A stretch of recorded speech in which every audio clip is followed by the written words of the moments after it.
Symmetry के ताल्लुक से हम आज पढ़ने वाले symmetry, the quality of being made up of exactly similar parts facing each other और राउंड अराउंड ऑन एक्सिस। इसकी डेफिनेशन में इस तरह से आएगा। तो यहाँ पर ये इमेज भी है कि एक दूसरे के सामने या दूरी पर दूरी पर चारों ओर बिल्कुल समान भागों से बने होने की गुणवत्ता, और उसका उदाहरण इस तरह से दिया गया। तो इससे आप क्या समझे बताइए।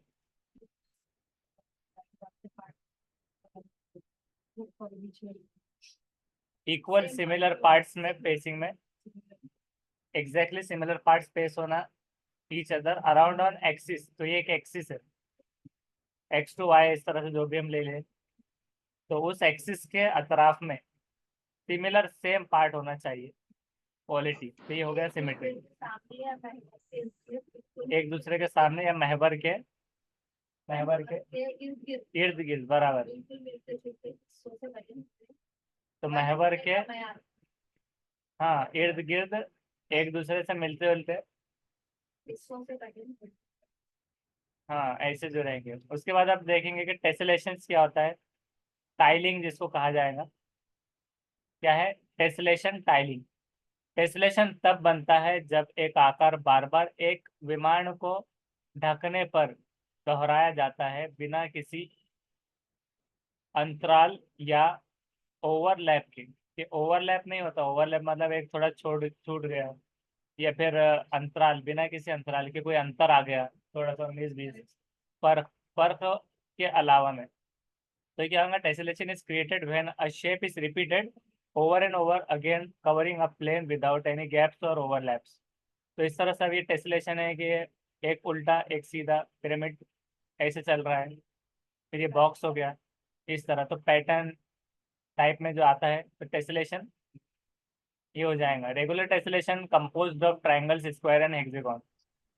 तो क्या कहा जा रहा है कि रेगुलर टेसलेशन जो होता है वो होता है कंपोज ऑफ ट्रायंगल्स का, स्क्वायर्स का होता है, हेक्सागोन्स का भी मिलकर होता है रेगुलर वाला। अब यहाँ पर एक सवाल आ रहा है, निम्न में से कौन सा विषय प्राथमिक विद्यालय के गणित पाठ्यक्रम का हिस्सा नहीं है एनसीएफ 2005 के अनुसार? टेसलेशन, समरूपता, पैटर्न, या क्या है अनुपात? तो उसका लास्ट वाला अनुपात वाला है, क्योंकि देखिए यहाँ पर हमने जैसे देखा कि पैटर्न को भी वही कहा जा रहा है, पैटर्न सिमेट्री। जो हमने ऊपर देखा सिमेट्री, ये सिमेट्री हो गया, सेम आ रहा है ये भी। तो पैटर्न सिमेट्री, और उसके अलावा क्या है टेसलेशन। तो बिना किसी अंतर के रिपीट होने के जो आएगा, तो ये रेशो जो है तो ये नहीं है, तो ये आ जाएगा। उसके बाद अब ये पढ़िए, इंडक्टिव एंड डिडक्टिव रीजनिंग, और इसका मतलब बोलना है ये वाला। इसको पढ़ के इसका मतलब बोलिए उर्दू में। राजनीतिक प्रक्रिया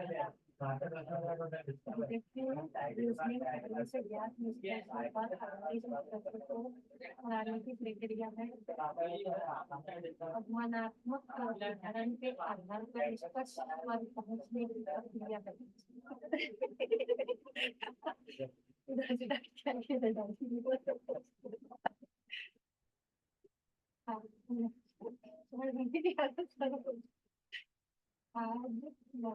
आगमनात्मक और निगमनात्मक तर्क के इंडक्टिव और डिडक्टिव रीजनिंग जो होती है कि इस्तेखराई और इस्तेखराजी, तो तरीका। तो ये क्या है कि deductive reasoning is the process of reading conclusions based on previously known fact. के इस्तेखराजी तरीका जो होता है, निगमनात्मक विधि जो होगी, तो वो क्या रहेंगे, एक प्रोसेस है रीडिंग कंक्लूजन्स के नताइज को पढ़ना, रीड करना based on previously non facts, कि हमें जो पहले से पता है फैक्ट्स, उसकी बेस पर, उसके आधार पर। तो ये डिडक्टिव रीजनिंग हो जाएगी। और इंडक्टिव रीजनिंग क्या होगी कि इस्तेखराई तरीका, ये एक प्रोसेस है जो अराइव होगा एट अ कंक्लूजन, के नतीजे पर पहुंचना। ये क्या था, रीडिंग कंक्लूजन, नतीजा पढ़ना और नतीजे पर पहुंचना। बेस्ड ऑन किसकी बुनियाद पर? Based on a set of observation, के गौर फिक्र मुशाहिदे की बुनियाद पर इसका रहेगा, जिसको हम क्या कहेंगे कि आगमनात्मक तर्क उदाहरण के आधार पर। के उदाहरण मतलब मिसाल, तो मिसाल के आधार पर इंडक्टिव में। पहले से मालूम शुदा नताइज पर मबनी तो नतीजे पे पहुंचने की प्रक्रिया, और डिडक्टिव रीजनिंग में पहले से जो हमें पता है नताइज पर आधारित निष्कर्षों को पढ़ने की प्रक्रिया। अब ये कौन सा हो गया? अब दो बार क्यों रिपीट हो रही है? ये देखिए, इंडक्टिव एंड डिडक्टिव रीजनिंग, लेकिन इंडक्टिव मेथड एक अलग हो गया। ये रीजनिंग थी एक एबिलिटी, जैसे कि रीजनिंग यानी कि तर्क, एबिलिटी, लॉजिक, मुंतकी सलाहियत इसको कह सकते हो। तो ये हो गया रीजनिंग। अब उसके बाद में है इंडक्टिव मेथड। क्या मेथड क्या रहेगा? तरीका। In this method first examples are given and then conclusion is drawn. तो इसमें क्या होंगी? पहले मिसालें से उसूल की तरफ, या फिर हाँ नताइज की तरफ जाना। मिसालें देना पहले, और फिर नतीजे की तरफ जाना। और मिसाल से रूल्स, एग्जाम्पल टू रूल, ऐसे भी हम याद रख सकते हैं। तो इंडक्टिव में it follows the maxims of particular particles, maxims of particles to general, concrete to abstract and known to unknown। ये मूर्त से अमूर्त की तरफ, कंक्रीट से एब्स्ट्रैक्ट की तरफ, मतलब खुलासे की तरफ, और उसी तरह से नोन टू अननोन की तरफ, जानने से मालूम से नामालूम की तरफ, इस तरफ। तो ये maxims of particular to general ये आएगा। मतलब क्या है कि इस विधि में पहले उदाहरण दिए जाएंगे, फिर निष्कर्ष ये हो गया था, और उसके अब जो चरण है वो भी देखना है। तो निष्कर्ष निकाला जाएगा, और ये विशेष से सामान्य, मूर्त से अमूर्त, और ज्ञात से अज्ञात के नियमों का पालन करके। उसके बाद क्या है कि आगमनात्मक विधि के चरण। अभी कौन सा था? ऊपर एक तर्क हो गया दोनों का, फिर हमने आगमनात्मक इंडक्टिव का एक सिर्फ मेथड देखा। उसके बाद उसके चरण, स्टेजेस देखना है कि आगमनात्मक विधि में इस्तेकराई तरीके में उदाहरण देना पहले, मतलब मिसालें, उदाहरण देकर निष्कर्ष निकाले, कि मिसाल देकर नताइज पे पहुंचे। और निर्माण अवधारणा, निर्माण मतलब निर्माण करना, यानी कोई चीज बनाना वगैरह में आ जाएगा। उदाहरणों के आधार पर अवधारणाओं का सत्यापन, के मिसालों की बेस पर अवधारणाओं का सत्यापन मतलब क्या हो जाएगा? उसका हो जाएगा कि attestation of concepts on the basis of examples. ये एग्जांपल्स, मिसालों के बेसिस पर, बुनियाद पर कॉन्सेप्ट्स का अटेस्टेशन, जिसको उर्दू में क्या कह सकते हैं? तस्वुराती तौसीफ हो सकती है।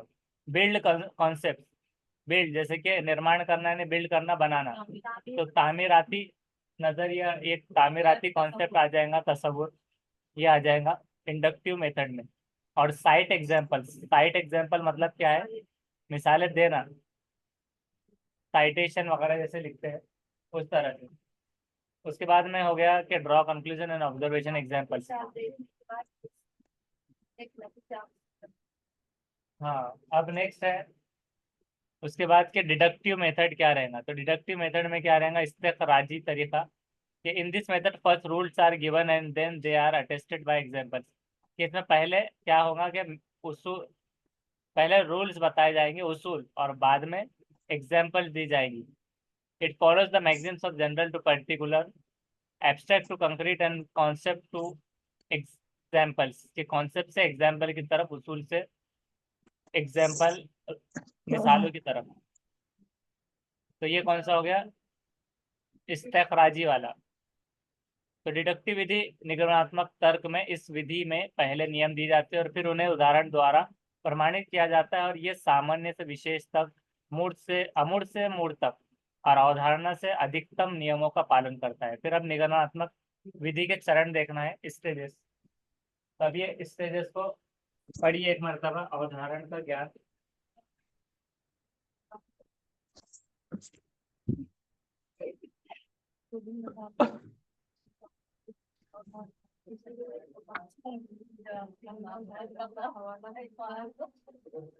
ये हालांकि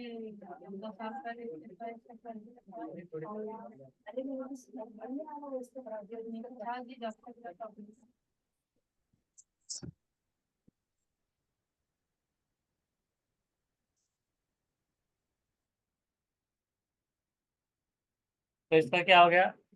उसके जो चरण है कि अवधारणा का ज्ञान प्रदान करना, विभिन्न, मतलब अलग अलग उदाहरणों में। सारे मालूमात हाँ, और उसी तरह से अवधारणाओं की सच्चाई का परीक्षण करना, मुख्तलिफ मिसालों में तसव्वुर, अन्य उदाहरणों का हवाला देकर, ये अलग अलग मुख्तलिफ मिसालों का सच्चाई की जांच करना, हवाला देकर, हाँ, अवधारणा की यानी तस्वुराती तौर पर सच्चाई का सत्यापन, जांच करना। हाँ, जिसमें क्या देखेंगे हम इंग्लिश में कि प्रोवाइड करना knowledge of concept, use of concept in different examples, test the truth of concepts, attestation of truth of concept by citing other examples, rules to example. अब यहाँ पर एक सवाल आया है, टू टीच पाइथागोरस थ्योरम, एक Pythagoras का जो मसला होता है, तो टीचर ने क्या किया है कि distributed a sheet on which 4 right angle triangle यहाँ पर ड्रॉन किए गए, और आज की अगर चिल्ड्रन को फाइंड करना है relationship between the sides of triangles in the above situation the teacher is using. तो सवाल यहाँ पर क्या आया है कि पाइथागोरस प्रमेय पढ़ाने के लिए एक शिक्षक ने एक शीट बांटी और समकोण त्रिभुज खींचे गए और बच्चे से इनके बीच संबंध खोजने को कहा। तो एक त्रिभुज की भुजाएं, उपरोक्त स्थिति में शिक्षक ने क्या प्रयोग किया है यार, तो ये देखना है।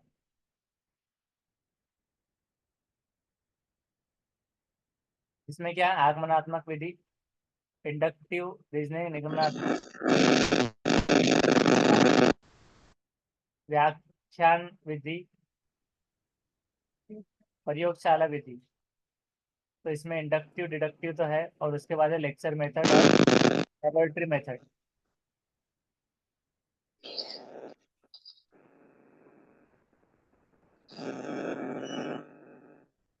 तो बताइए। Option A sir. हिंदी के अंदर हिंदी में है ना, तो एक मिनट क्वेश्चन बता ना।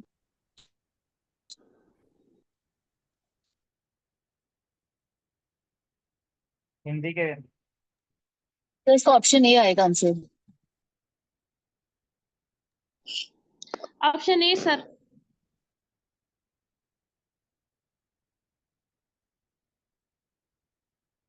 उसका जवाब ए बिल्कुल सही है। आगमनात्मक विधि मतलब इस्तेखराई तरीका, इंडक्टिव मेथड। नेक्स्ट है अर्थ, लिखा हुआ है यहाँ पर, मीनिंग ऑफ टीचिंग लर्निंग, कि टीचिंग लर्निंग से क्या मुराद है। तो टीचिंग डिराइव हुआ है to teach which means to instruct, instruct करना। मतलब टीच का मतलब क्या हो गया है कि निर्देशन देना, निर्देश देना। तो टीच से हुआ, इसका अर्थ है निर्देश देना, और प्रक्रिया जिसमें एक व्यक्ति दूसरे व्यक्ति को कुछ ज्ञात कराता है, ज्ञात कराता है एक व्यक्ति दूसरे व्यक्ति को, प्रोसेस है जिसमें एक individual makes something known to other individual, के जो दूसरे को पता है वो याद कराता है। उसके बाद है कि teaching is bipolar process, John Adam narrow meaning, कि टीचिंग शिक्षण क्या है कि एक द्विध्रुवीय द्विध्रुवीय प्रक्रिया है, द्विध्रुवीय प्रक्रिया, जो कि जॉन एडम संकीर्ण अर्थ जिसको कहा गया, ये हो गया। और यहाँ पर अब इसकी रिलेशन ऐसी बताई गई कि जैसे मिसाल के तौर पर टीचर एंड स्टूडेंट, इस तरह। तो बायपोलर प्रोसेस बताया गया, बायपोलर, अभी पोल से पोलर यहाँ पर हो गया, जॉन एडम के हिसाब से नैरो मीनिंग जिसके निकल रहे हैं। शिक्षण एवं त्रिध्रुवीय प्रक्रिया, ट्राइपोलर प्रोसेस है, व्यापक अर्थ, कि ट्राइपोलर का मतलब यहाँ पर, अब यहाँ पर क्या आया था पहले, बायपोलर, और अब क्या बताया जा रहा है यहाँ पर कि टीचिंग इज अ ट्राइपोलर। तभी बायपोलर इनके हिसाब से हो गया, और ट्राइपोलर प्रोसेस जिसका मतलब में आएगा कि जिसमें आएगा कि ब्रॉड मीनिंग जिसके निकलेंगे, और उसकी एग्जांपल इस तरह है कि टीचर है, स्टूडेंट, और एक करिकुलम है जिसमें सोसाइटी भी हो सकती है, एनवायरनमेंट भी हो सकता है। तो ये एक ट्राइपोलर प्रोसेस के तौर पे अगर देखा जाए तो ब्रॉड मीनिंग में ये आएगा, और ये वाला नैरो मीनिंग था। अगर उसको खलील हिसाब से या फिर तंग हद में देखा जाए, अगर महदूद, हाँ, महदूद वे में अगर देखा जाए तो महदूद मीनिंग इस तरह आ जाएंगे। लेकिन अगर उसको ब्रॉड मीनिंग के तौर पे अगर देखा जाए खुलासे वाले में, तो फिर निसाब सोसाइटी या माहौल आ जाएगा ट्राइपोलर वे में। टीचिंग के लर्निंग के मटेरियल्स क्या होते हैं? इंडिजीनियस एक यहाँ पर आ गया, effective, connect with real life, के असल जिंदगी से जुड़ने वाले, इंटरेस्टिंग, दिलचस्प, लॉन्ग लास्टिंग होने चाहिए, हेल्पफुल इन लर्निंग, के मददगार लर्निंग में। फर्स्ट वाला इंडिजीनियस मतलब हो गया देशज, इसको उर्दू में क्या कहा जाएगा? इंडिजीनियस। इसको तो प्रभावशाली हो गया, मतलब असरअंदाज, असर पड़ने वाला।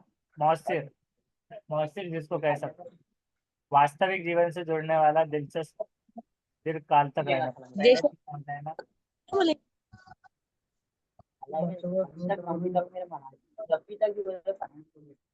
देश स्वदेश ऐसा जो सुने होंगे आपने कभी।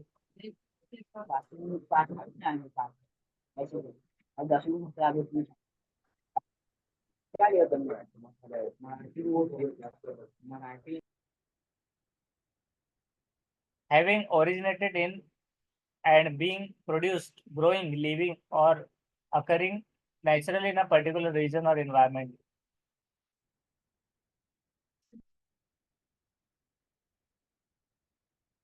ये स्वदेशी, देसी, स्वदेशी, नेटिव, नेटिव से ले सकते हैं मतलब देसी। विदेश मतलब बाहरी देश, तो स्वदेश खुद का देश, सौ। देसी तो इससे हम याद रख सकते हैं, असल भी होता है उसका, असल ये दूसरे का है। तो स्वदेशी टाइप में जो आता है मतलब वो आ जाएगा देशज, के मतलब देश से जुड़ा हुआ। अब ये देश क्यों कहा गया? इंडिजीनियस तो देश वाला नहीं था, नेटिव मतलब जैसा इननेट जैसा होता है, नेटिव, इननेट वे में। टीचिंग लर्निंग के मटेरियल कैसे होने चाहिए? इंडिजीनियस, उसके अलावा effective, connect with real life, interesting, long lasting, helpful in learning. Jio board क्या होता है? जियो बोर्ड के ताल्लुक से बहुत सारे सवाल आते हैं। तो जियो बोर्ड एक होता है कि it is a square board in which nails are embedded. ये क्या है? ये एक बोर्ड होता है, ये एक वर्गाकार बोर्ड होता है जिसमें कीलें लगी होती है, कीलें वहां पर लगी होती है इस तरह से, और रबर बैंड के माध्यम से ज्यामितीय माप के उपयोग के साथ और संख्यात्मक अवधारणाओं को समझने के लिए बनाया जा सकता है। हाँ, के with the use of rubber and band, initial geometrical measurement and numerical concepts can be made to understand, कि समझने में उसमें आसानी हो जाएगी। ये रबर, जैसा भी देखिए यहाँ पर रबर एक लगा दिया गया तो शेप बन गया है, यहाँ पर बनाया गया तो ये मुसल्लस बन गया, ओ मुरब्बा बन गया, ये हाफ ट्रायंगल था, तो इस तरह से मुस्ततील नुमा वगैरह ऐसे चीजें रबर की मदद की ली जा रही है। With the use of rubber and rubber band, initial geometrical measurement, numerical concept भी can be made to understand. उसके बाद अबेकस क्या होता है? अबेकस, इसके ऊपर भी बहुत सारे सवाल आते हैं अबेकस पर। तो अबेकस ये होता है, it is an ancient mathematical instrument, ancient instrument, mathematical instrument, कि ये एक क्या होता है अबेकस, कि ये एक प्राचीन गणितीय यंत्र है बहुत जिसके पुरानी। तौर पर, हाँ प्राचीन मतलब कदीम, तो आमतौर पर लकड़ी या प्लास्टिक का एक फ्रेम ये होता है जिसमें छड़े होते हैं, उन पर स्वतंत्र रूप से फिसलने वाले मोतियों के साथ। ये आमतौर से क्या होता है, लकड़ी या प्लास्टिक का एक फ्रेम होता है जिसमें छड़े होंगे और उन पर स्वतंत्र रूप से मतलब इंडिविजुअल रूप से फिसलने वाले, मतलब आगे उसको ले सकते हैं, बिल्कुल भी ऐसे नहीं कि बिल्कुल आगे उसको लिया ही नहीं जा रहा, मतलब अलग अलग, तो उसको आगे स्वतंत्र रूप से कि अलग भी उसको फिसल सकते हैं। तो उस तरह से मोतियों के साथ जोड़ घटाव गुणा की अवधारणाएं, भाग भिन्न, वर्गमूल, स्थानीय मान आदि बनाए जा सकते हैं और बहुत आसानी से समझने के लिए। ये क्या होता है? It is an ancient mathematical instrument, it is a frame generally of wood or plastic that holds rods with freely sliding beads mounted on them. The concept of addition, subtraction, multiplication, division, fractions, square root, place value, etc. can be made to understand very easily. ये हो गया abacus. उसके बाद में है graph paper. Graph paper के ऊपर भी बहुत सारे सवाल आते हैं। यहाँ पर एक मिसाल दी गई, graph paper is the best teaching learning resource to explain the concept of decimal numbers.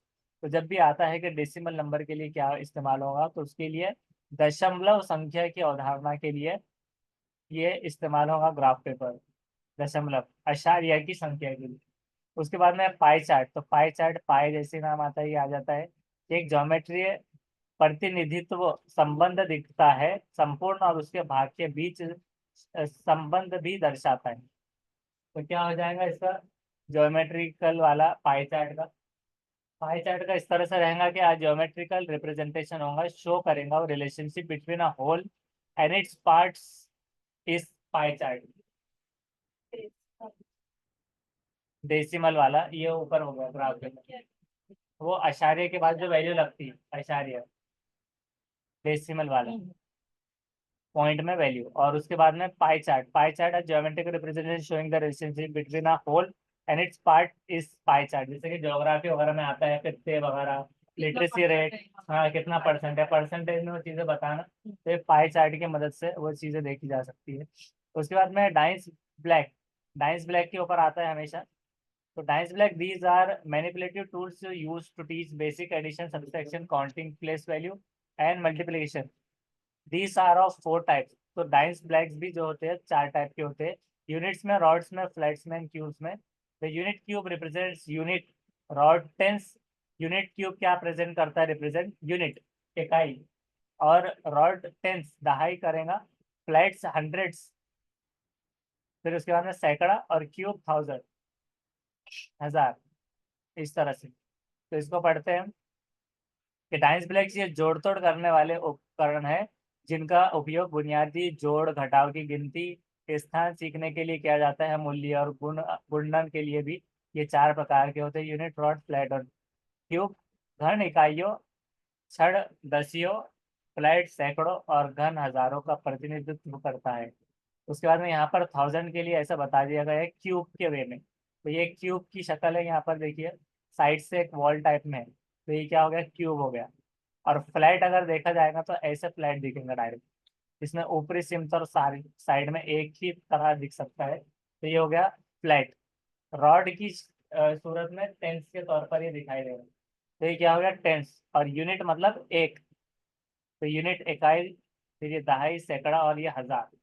तो इस तरह से ये आएगा, units, ones, tens, hundreds and thousands. 3 आयामी शिक्षण सहायक सामग्री। 3 आयामी शिक्षण सहायक सामग्री किसको कहते हैं?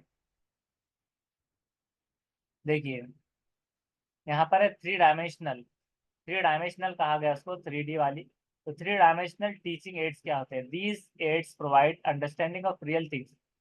ये एड्स के जरिए क्या होता है कि समझ आएंगे real things. These are real objects, specimens, models, प्यूपेट्स।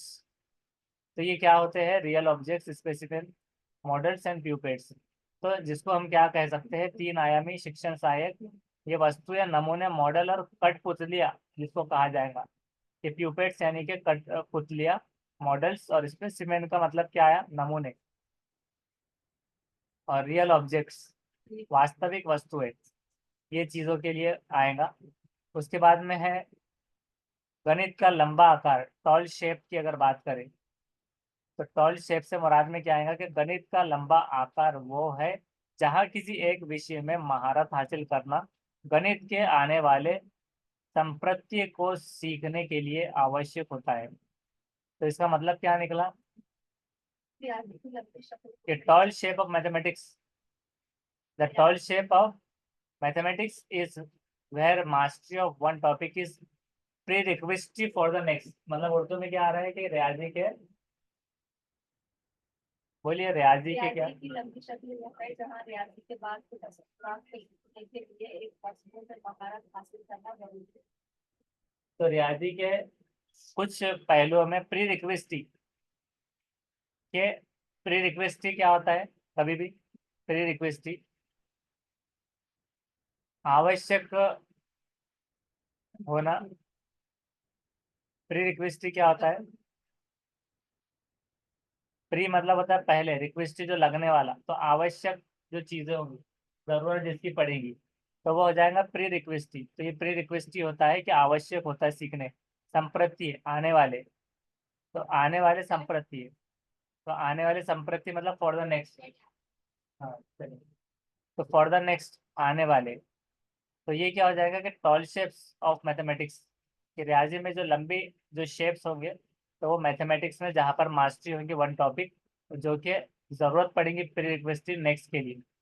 Blooms taxonomy की बात अगर हम करें तो ब्लूम्स टेक्सोनोमी इस तरह से है, एवेल्युएशन और सिंथेसिस का क्रिएशन या क्रिएटिंग हो जाएगा, और एनालिसिस एनालाइजिंग, इन चीज़ों को रखा गया हायर ऑर्डर थिंकिंग स्किल्स के अंदर, जिसको हर्ट्स से आप याद रख सकते हैं शॉर्टकट में। तो हायर ऑर्डर थिंकिंग स्किल जो कि ऊपरी भाग में रखा गया, creating, evaluation, analysing, evaluation, synthesis, analysis. अब लोअर ऑर्डर थिंकिंग स्किल जो होंगी lots, lower order thinking skills, तो लॉट्स में क्या आ जाएगा, अप्लाइंग, अंडरस्टैंडिंग एंड रिमेम्बरिंग।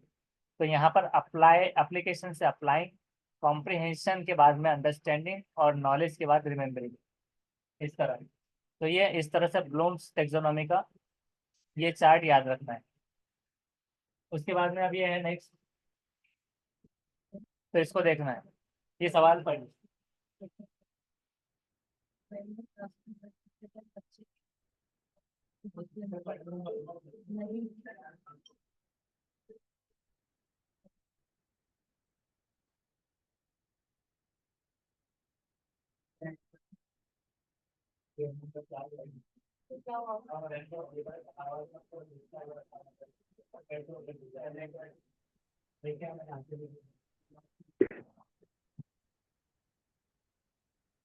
तो क्या है, तो the assessment of what children learn in mathematics, की जांच ऐसी तशखीस जिसमें children learn in mathematics in primary classes should not focus on, ये फोकस नहीं करना चाहिए प्राइमरी क्लासेस में। किस पर, क्या सवाल आया हमारे पास में कि प्राइमरी कक्षाओं में बच्चे गणित में क्या सीखते हैं, इसका आकलन नहीं करना चाहिए, ध्यान केंद्रित करना,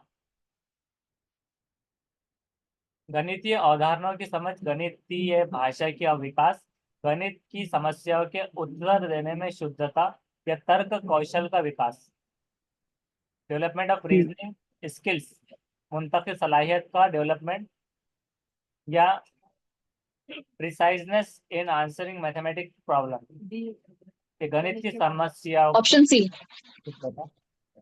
ऑप्शन सी, सब सी। सी, गणितीय भाषा का विकास, गणितीय अवधारणाओं की समझ, understanding of mathematical concept development. और कोई जवाब? उसका सी बिल्कुल सही जवाब है।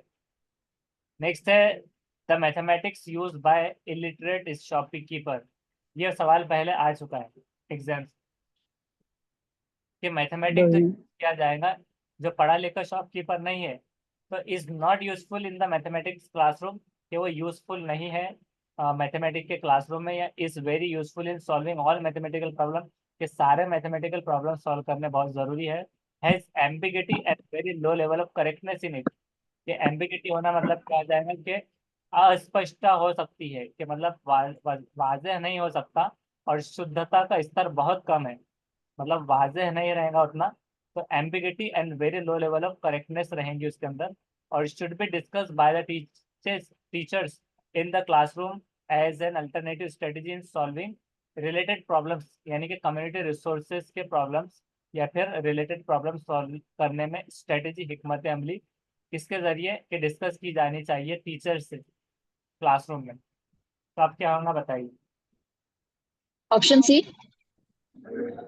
ऑप्शन सी, जिसके अंदर अस्पष्टता होगी, कि पूरी तौर से वाजे नहीं रहेंगी, क्लियर, और लो लेवल ऑफ के अलावा ऑप्शन पूरे ऑप्शन पूरे। सर हिंदी में दिखाइए ना एक बार।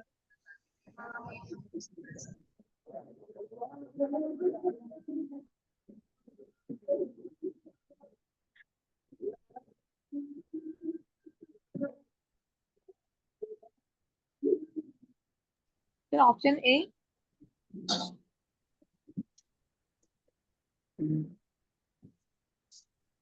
Option B.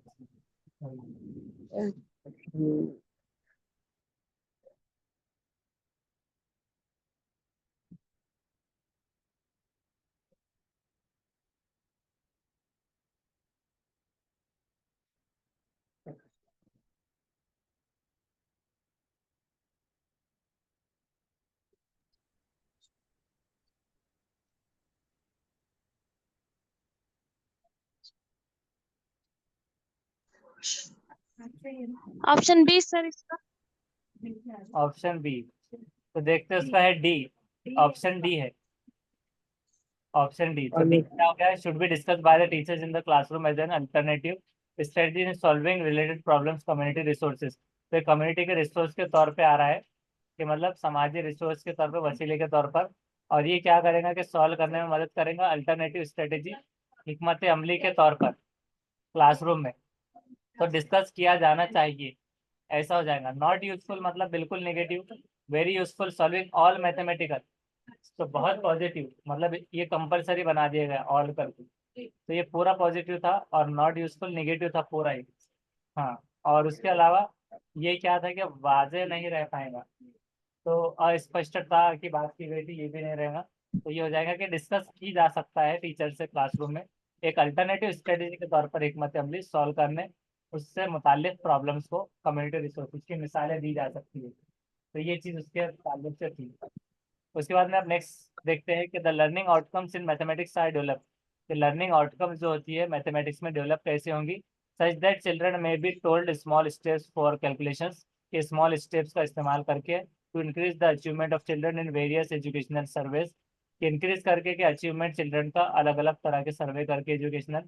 To define class wise competencies and skills to be achieved by children, और to prepare children for year end examination, के सालाना इम्तिहान के लिए उसको तैयार करके। और ये हिंदी में भी देख लीजिए। गणित में सीखने के परिणाम विकसित होते हैं, गणन के लिए छोटे कदम बनाए जा सकते हैं, विभिन्न शिक्षक सर्वेक्षणों में बच्चों को उपलब्ध वृद्धि करना।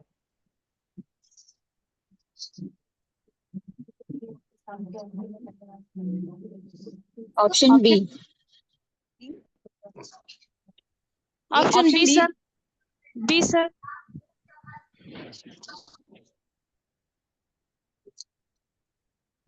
उसका है ऑप्शन सी।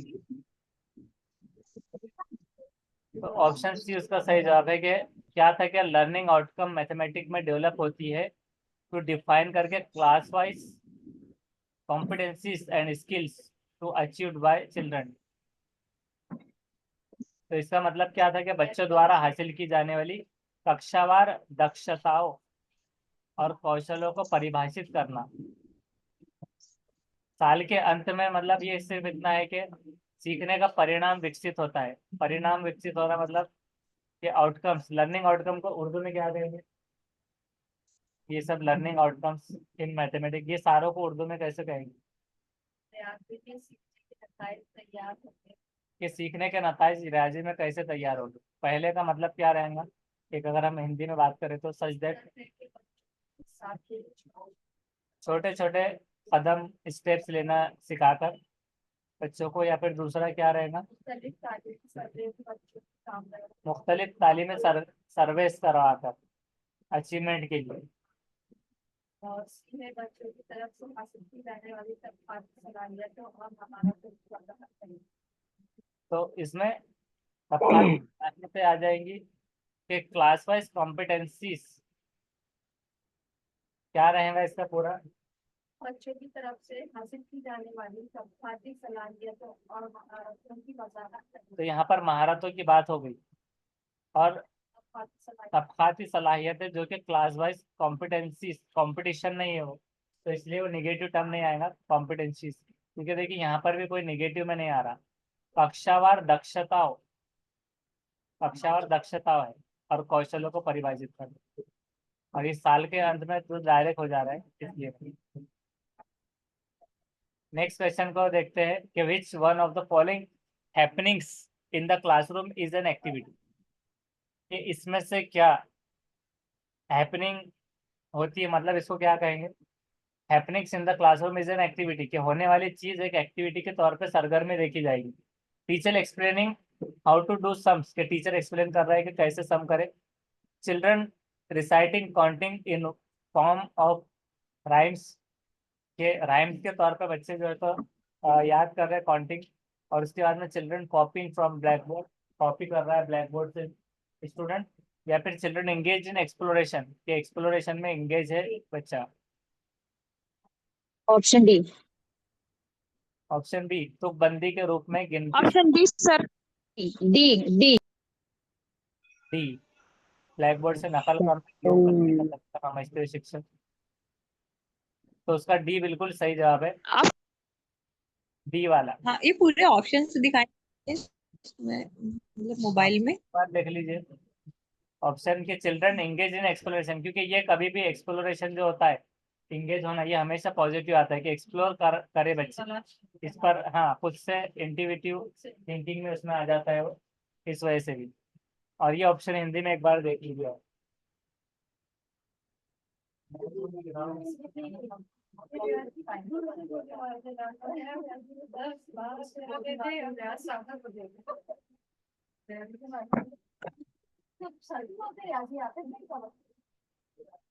पहले से लगा हुआ है उसको कमी कर मेरा ही लेकिन जैसे किसी का रोड देख रहे तो वो दो फिर हिंदी फिर ईवीएस फिर मैथ सब कुछ बच्चे का मैथ का स्पेशल है आसान तो ये सबने पढ़ लिए। तो अन्वेषण में लगे बच्चे, एक्सप्लोरेशन में, बराबर। अब नेक्स्ट है कि नोट है यहाँ पर कि written language, written symbols, manipulative models, static pictures, spoken and real world situations और context are 5 ways to represent mathematical thinking and ideas.